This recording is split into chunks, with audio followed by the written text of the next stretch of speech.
arrivez à Ambierle, vous découvrez une église à l'apparence modeste, mais quand vous poussez le porche de l'église, vous avez un effet waouh. En fait, cette petite église a des allures de cathédrale. Vous êtes subjugué, on peut dire subjugué, par le style gothique flamboyant de cette église qui se caractérise par son unicité. Des vitraux du XVe siècle magnifiques, un retable également du XVe siècle qui est quasiment unique dans son style dans la région, et puis une lumière quasiment mystique qui, à travers ces vitraux, donne une ambiance qui donne toute l'unicité du village d'Ambierle, enfin du site clunisien d'Ambierle. Au site clunisien, il y a plusieurs dates très importantes.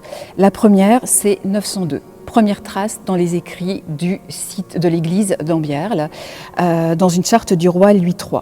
Puis 938, essentiel dans l'histoire, l'église Saint-Martin se rattache à l'ordre de Cluny. Mais il faudra entendre encore plus de 160 ans, 1101, pour que Cluny nous rabaisse au rang de prieuré et non plus d'abbaye, et nous dépendons donc directement de Cluny qui nous dirige. Voilà, date essentielle. Ensuite, grande date, 1441, probablement un incendie ravage complètement le site. Il était avant un peu peut-être comme Mayel-Montagne ou Charlieu, c'était un style de style roman, une église un peu austère. Là, tout est ravagé. À l'époque, le site est dirigé par un prieur qui s'appelle Antoine de Balzac d'Entragues. Ce prieur est issu de la noblesse et a une certaine fortune. Il est fou des arts décoratifs et il décide de faire le pari fou de reconstruire cette petite église en style gothique flamboyant en 10 ans seulement. Cette église, que vous avez sous les yeux, a été construite en 10 ans. C'est assez exceptionnel. Donc il va utiliser toute sa cagnotte et faire des vitraux somptueux que vous pourrez apprécier. Il va mettre des objets décoratifs très rares et nous allons devenir une des plus belles églises de la région Rhône-Alpes.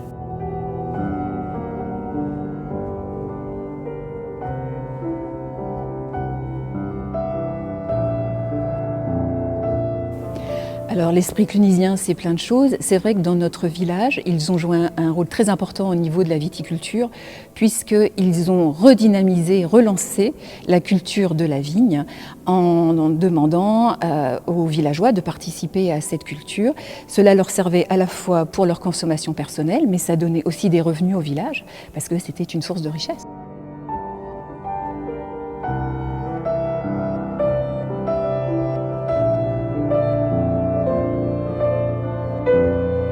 C'est un héritage clunisien. Les moines ont perpétué la tradition viticole qui était existante déjà depuis le Moyen-Âge et ils l'ont, on va dire, développée à la fois donc, pour célébrer le culte et pour leur consommation journalière. Il semblerait que les consommations étaient un peu élevées, qu'ils s'étaient pris un petit peu des largesses au niveau de leur boisson quotidienne.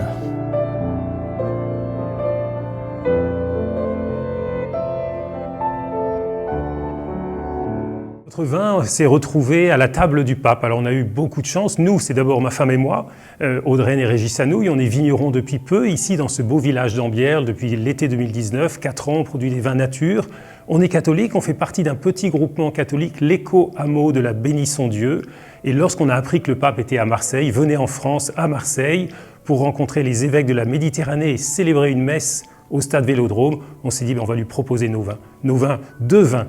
Un vin pour le vin liturgique, un vin blanc pour le service de l'autel, comme on dit, pour célébrer la messe, l'Eucharistie, et puis un vin rouge pour le service de la table, parce que le pape a dîné avec le cardinal archevêque de Marseille, Monseigneur Aveline. Donc on a eu cette chance extraordinaire d'avoir, nous, jeunes vignerons, 2 de nos vins mis sur la table du pape et de l'autel sur lequel il a célébré la messe. Au Moyen-Âge, les bibliothèques des sites clunisiens étaient richement dotées.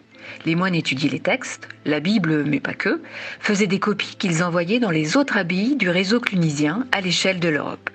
Les connaissances et grandes idées clunisiennes circulaient ainsi. Les archives nous expliquent que la bibliothèque du site d'Ambierle était prestigieuse. Il n'en reste presque plus rien. Sauf certainement une tradition, un amour du livre, à tel point qu'Ambierle est aujourd'hui classé comme étant l'un des 7 villages du livre de France. Bien, c'est aussi de nombreuses associations, donc le village du livre, donc on fait partie des 7 villages du livre de France. C'est aussi l'atelier de reliure qui est dans le bâtiment derrière moi. Et c'est aussi également de nombreuses associations, donc Art et Liens. On a aussi l'accueil des anciens dans les bâtiments de l'Âge d'Or, dans le local associatif l'Âge d'Or. Donc régulièrement on fait des expositions dans notre site et tous les ans donc, nous avons le salon de la BD fin septembre qui permet de réunir donc, une quarantaine d'artistes et qui font vivre également notre village de façon magistrale.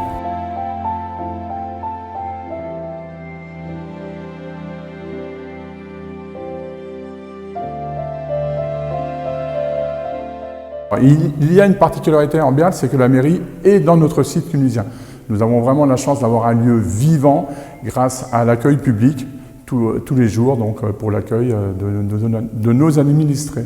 Alors, à chaque fois qu'on ouvre la porte, bien sûr, on a un pincement en pensant donc, à toute l'histoire de ce lieu et ça fait vraiment plaisir de faire partager à tous nos habitants régulièrement cette visite dans ce bâtiment extraordinaire.